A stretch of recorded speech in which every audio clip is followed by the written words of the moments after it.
Okay, so in this lesson I'm going to be talking about square and cube roots. We're going to discuss what the definition of a root is. Then we're going to talk about why some roots are called squares and cubes. And then we're going to talk about how to find them without a calculator. Okay, so first of all, what is a root?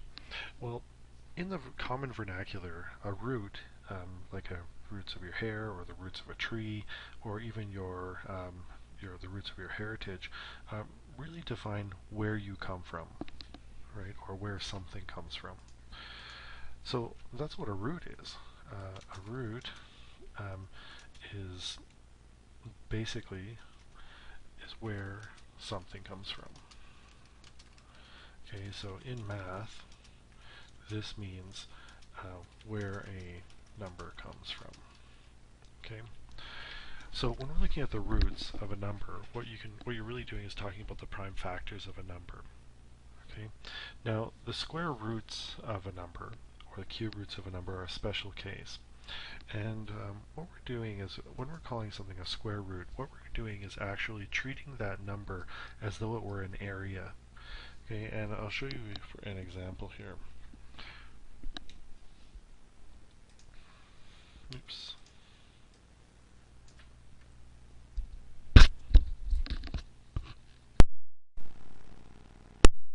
Okay, so in this example, let's take a number here, and we'll use just a simple number to start with here. If I took a square or an area, what I would do is I would say, well, if this number was say 16, okay, the area was 16, then what would be the length of the sides? Well, the length of the sides would have to be 4 and 4 in order to get the area of 16. Okay, and for a smaller square, let's say one of 9, well then the area would have to be 3 and 3. And for a larger square, and these are definitely not proportional, I'm just drawing. Okay, so let's say for 25, the square sides would have to be 5 and 5. And these are all known as perfect squares. Okay, and the reason why they're called perfect squares is because the lengths of their sides would be whole numbers. Right? So for instance, you can have a number that's not a perfect square. So for instance, if I took a box or a square area and I said, well, this is, say, 12. Okay, well, where would that go? So it's bigger than 9, but smaller than 16, so it fits somewhere in here. But what would the length of the side be? Well, I know it would be greater than 3 and less than 4, but I really have no idea where it could be. I could estimate. I would just off the top of my head guess it's probably around 3.5, but I would just say 3 point something. Right? Because without a calculator I can't really know. Alright, so that's the problem is, well, it's not a problem, that's basically where roots are. And this is why they're called square roots.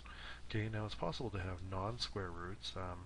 So for instance, if I had something like this, like a rectangular root of 16, I could have 8 by 2. But that's not really helpful in mathematics. So we generally don't deal with non-square roots. Okay, so now that we have described where square roots come from, we can also look at the same thing with cube roots. Okay, so cube roots basically are the same thing as square roots, except now they are talking about obviously a cube. Okay, so if we're talking about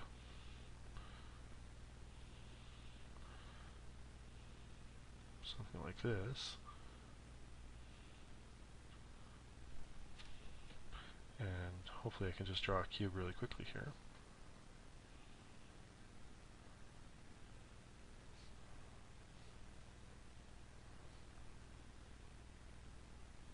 Okay, assume that's a cube. Alright, then let's say for instance I had a cube and its volume was 125. Well, how could I get a cube, a perfect cube with a volume of 125? Well, I would have to have a edge length of 5, 5, and 5. Okay, so that such that I could have 5 times 5 times 5 is equal to 25 times 5, right, which would be equal to 125. And thus 125 is known as a perfect cube, right, because its side lengths are whole numbers, just like with the perfect squares.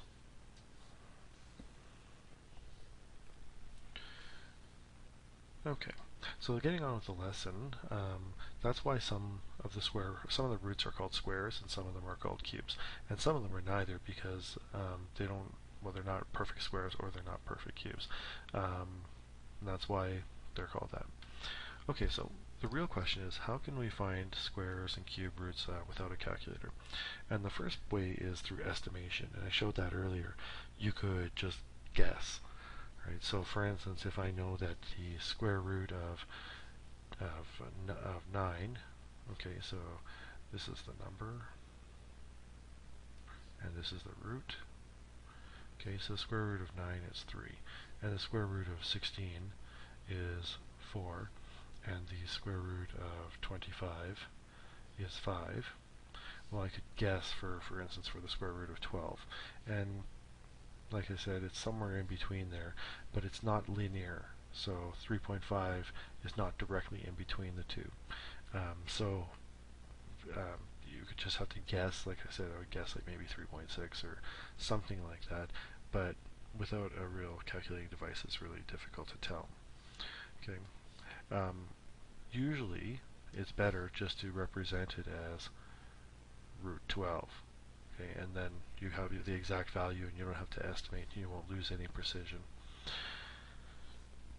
Okay, now one thing is that you should keep in mind is that the square root is the opposite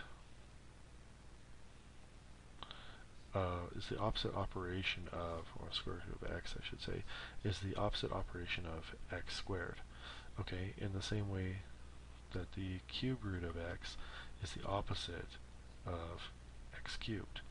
Okay, and the fourth root of x is the opposite of x to the fourth, and so on and so forth. Okay, so that when I get equations such as this, if I have, for instance, the square root of x squared, these values are really just canceling each other out, and usually we don't write the 2 for a square root. Okay, so if I have the square root of x squared, that's just equal to x, right? And similarly, the cube root of x cubed is equal to just x. Okay. Now, going back to the square root and visualizing it as an area of a square, and we're trying to find the lengths of the sides, we can really look at this question as how can we find square and cube roots without a calculator? Okay, so I'm going to start with square roots, and I'm going to show you an example. Now, let's take a number like 324. Okay, so if I factor 324, okay, I know that this number is divisible by 2. So I could say that this is 2 times 162. Okay, and I know that 162 is also divisible by 2. So that is 2 divided by 81, or 2 times 81. And 81 I know is 9 by 9. So 9 times 9. And I know that each of these 9s would be 3 times 3. Okay, so we have our prime roots here, and I'm not going to circle them because it's going to get really messy. Okay, maybe I'll underline them in blue here. Okay, so what this means though is that if I were to multiply all these numbers together, so I had 324 is equal to 2 times 2 times 3 times 3 times 3 times 3, I would get the whole number back. Okay, but really the question is, when we're talking about square roots, whether or not this is a square root or a perfect square, is what I'm looking to try and do is to try and multiply these and to make them into a square. Okay, and really what it means is I have to distribute these into the sides to make them equal. So what it means is that the real question I'm asking is, can I make two groups of these numbers that are the same? And I really can. So what I can do is I can take 2, 2, 3, or 2, 3, and 3, and I can join this one over here to make another group that's the same. Okay, so then I could have a square whose sides are 2 times 3 times 3 from this group, and 2 times 3 times 3 from the second group. Okay, and so 2 times 3 times 3 is 18. Okay, because 3 times 3 is 9, times 2 is 18. Okay, so it's 18 by 18. Okay, so that means that 324 is equal to 18 squared, or the square root of 324 is equal to 18. Now, I've noticed that sometimes people will, when they're trying to break this number up and group it together, they get tempted to group them in an odd way. And what they do is they say 324 is equal to 2 times 2 times 3 times 3 times 3 times 3. And they often will try and group them like just with the same numbers. Or they'll write them like this: 324 is equal to 2 squared times 3 to the 4th.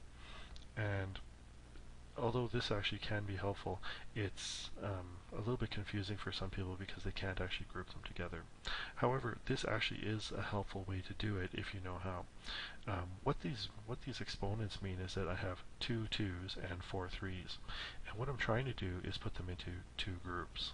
Okay, so I'll just draw some bigger groups here.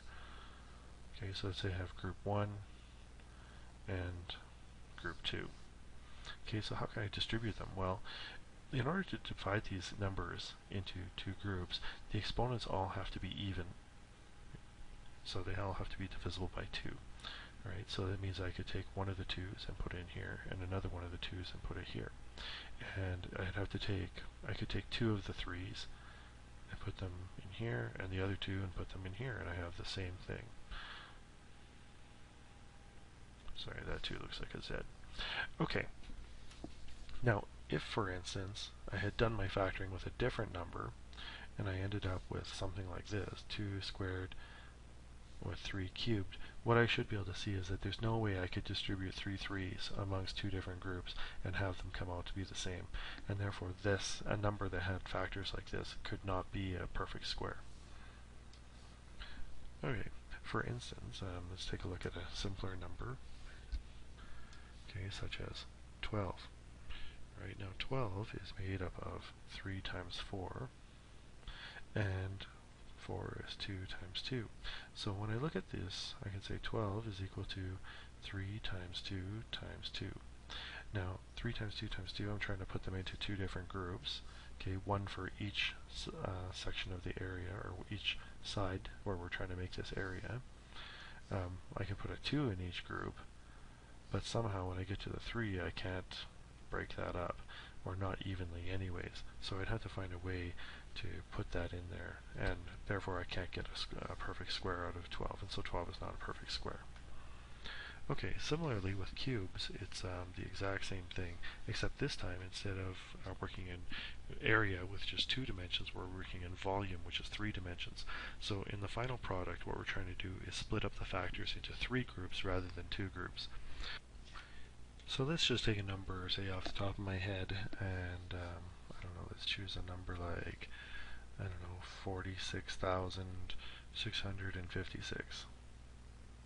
That was a pretty big number, so what I'm going to have to do is probably do a ton of factoring. I'll just move this over a bit. Okay, so this number clearly is 2 times 23,328, which is also 2. It's divisible by 2 because it ends with the even number. Is 2 times 11,664. And that number, because it's also even, is also divisible by 2, which is 2 divided by 5,832. And this one is also divisible by 2, so it's 2 times 2,916. This one's divisible by 2 times 1458. And this one is divisible by 2 again, which is 2 times 729. Now 729 is not divisible by 2, but because all the digits add up to 18, it's divisible by 3. So I know that that's 3 times, say, 243. And this number adds up to 9, which is divisible by 3, so that number is also divisible by 3. 3 times 81. And I'm going to just stop at this one here, because this one is 9 times 9. Now, because I'm trying to find cube roots, it's not really necessary that I find the final factors, okay, like the prime factors. And what I'm trying to do is I'm trying to put them into 3 groups. Okay, so let's say group 1. Okay, and group 2 and group 3.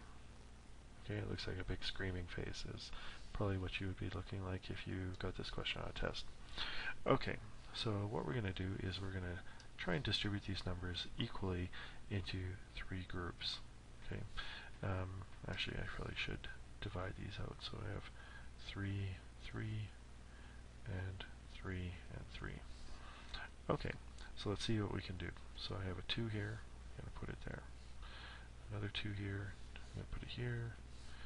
And a 2 here, and put it here. Okay, a 2 there, put it in there. 2 there.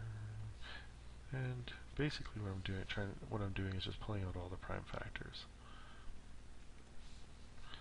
Okay, so now we've done with all the 2's, let's go to the 3's. Oops. Okay, and you can see I have 3 3's left, which I can distribute amongst them all. And so I can put them into 3 different groups. And what this would mean, okay, is that I can make a cube with 3 different sides that are all the same. And if I multiply these together, I have 2 times 2, which is 4. Okay, so those 2 become 4. These become 9. So 4 times 9 is 36. Okay, so what that would mean is that I would basically have a cube whose volume is 46,656, and each side's length would be 36. And that's how you can find the cube root of a number, of a perfect cube, without using a calculator. Okay. Similarly, let's take a look at another number here, and I'm going to keep those groups.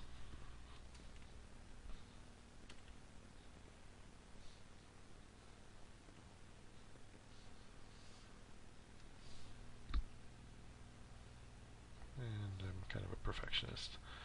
Okay, so let's take another look at another number. So let's take a look at 3,528. And we'll see if we can do the same thing with it. Okay, so this number is divisible by 2, so that's 2 times 1764, which is also divisible by 2. That's 2 times 882, which is divisible by 2, so that's 2 times 441, which is not divisible by 2, but the digits add up to 9, and 9 is divisible by 3, so this number is also divisible by 3. So it's 3 times 147. Okay, same thing goes with 147, so I have 3 times 49. And then at the end I have 49 is 7 times 7. And so basically I'm at the end of my prime factors. So immediately I should be able to tell that I cannot distribute these into 3 groups evenly. Basically, first of all, I only have 2 7s, so if I put a 7 here and a 7 there, I'm stuck with one group with no 7. Okay, but also I have 2's. Well, I have 3 2's, so I could distribute those evenly, but I only have 2 3's. Right, so I wouldn't be able to put those anywhere either. so I wouldn't be able to put them up, and I couldn't do this and say, well, 3 times 3 is 9, and that's kind of close to 7. That's just not going to work. It has to be exactly even. So this number is not a perfect cube, and there's the only way you can figure it out at this level is either through estimation or by using a calculator. So anyways, that's how you find the values of a perfect square or a perfect cube without a calculator. So once again, if you have any questions, drop me a line, send me an email, put a comment in the comment box, and just let me know if you need any help. Thanks a lot.